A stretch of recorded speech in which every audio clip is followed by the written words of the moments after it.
Hey, are you here for a quick video on gaming commercials? I got what you need. Commercials are something that always fascinated me. As a kid, I had a media class for some reason, and we were taught that a good commercial should show off the product or service in question and how useful it can be to a potential customer. And yeah, sure, that's still true today with some products, especially tech-based ones like phones, but with more subjective stuff like gaming and movies, that philosophy doesn't really work. And let's be honest guys, the new Assassin's Creed is probably not gonna make my life any better. Movies would have these trailers that basically advertise the plot of the movie, along with the actors, directors, characters, etc., because that is technically what their product is.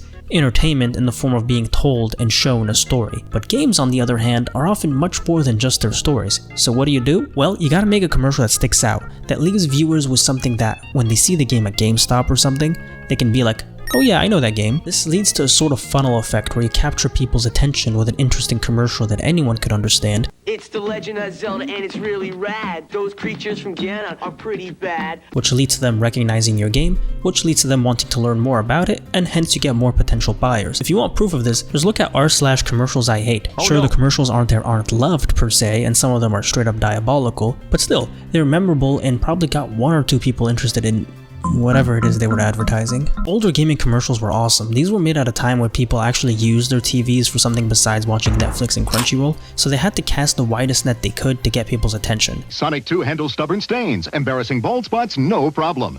It even slices and dices, makes thousands of julienne fries. But wait, you can play it too! Just look at the Yoshi's Island commercial. It has about 2 seconds of Yoshi's Island in total, and the rest of it is just this grotesque husk of a man stuffing his face with food until he explodes, his spaghettied remains gushing onto the game. That's gross, and sure to put off some people, but now that I told you about it, you're probably not going to forget it for a little while just because of how gross it is. So next time you're at GameStop or Blockbuster Video or whatever people in the 90s used to go to, you'll see this game and be like, oh yeah, this is that game with the gross commercial. You'll pick it up, look at the back of the box and be like, huh, this looks pretty fun, and boom, that's one more copy sold, all thanks to a commercial that had next to nothing to do with the actual game. If you think that's the only example, oh boy, you are very wrong.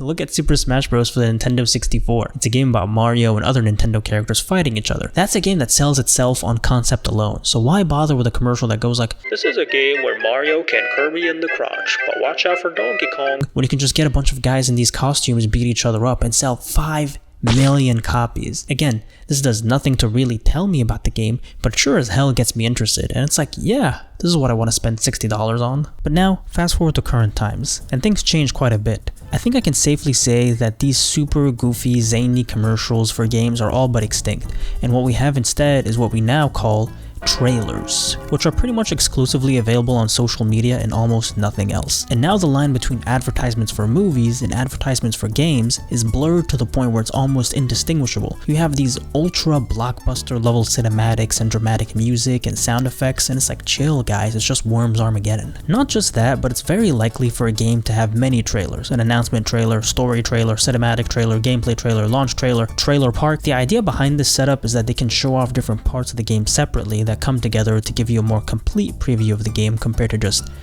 yeah. Teen pregnancy rates drop to all-time low. Because now guys have something better to do. It's Tony Hawk Pro Skater 4, available now, rated T. From a purely objective point of view, I definitely see how this is the contemporary way of doing it. You know, people like their cinematic trailers and their nice clean cinematographies and whatever, but what these trailers gain in practicality, I guess, they lose in charm and memorability. Spider-Man 2, Mafia: The Old Country, Avowed, GTA 6, these are all games whose trailers feel more like movies than anything else. Hell, with the Spider-Man one, I could probably convince my classmates it is a movie trailer. And sure, this works in getting people interested, quite obviously, as you just look at the number of views these videos have. It causes a lot of these trailers to just feel the same. What separates the Black Ops 6 trailer from the Black Ops 5 one? Odds are it's the number in the title. Just try to watch one of these and tell me that it's more charming than watching Crash Bandicoot drive to Nintendo HQ and call Mario Plumber Boy.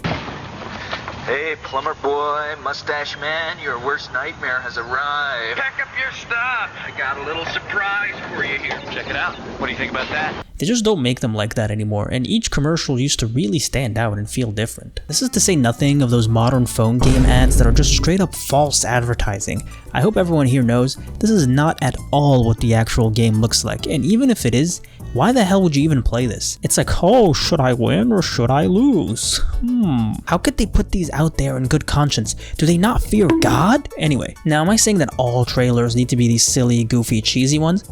Well, I'd like that, but no, that's not realistic. I definitely think most AAA games will do better with these cinematic trailers, but come on, there's no harm in the occasional risk-taking. It's not like it can't work. Look at this trailer of Spyro breathing fire with Snoop Dogg. Spit that fire one time. I told you had to come back. You've been gone too long. Check this out. I know you're gonna dig this. Step your game up one time. Spyro Reignited Trilogy. I'm finna go play this right now. Get out my face, man. I love stuff like this, but it's just become so rare. So here's my advice to companies. Make your fancy quintillion Tarantino trailers that are gonna lure all the normal people. Then, to attract the real guys like me, make your main character walk around in raggy clothes. And when someone asks him what he's wearing, make him go like, "Sir, this is Balenciaga." Crash Bandicoot coming to Xbox 720.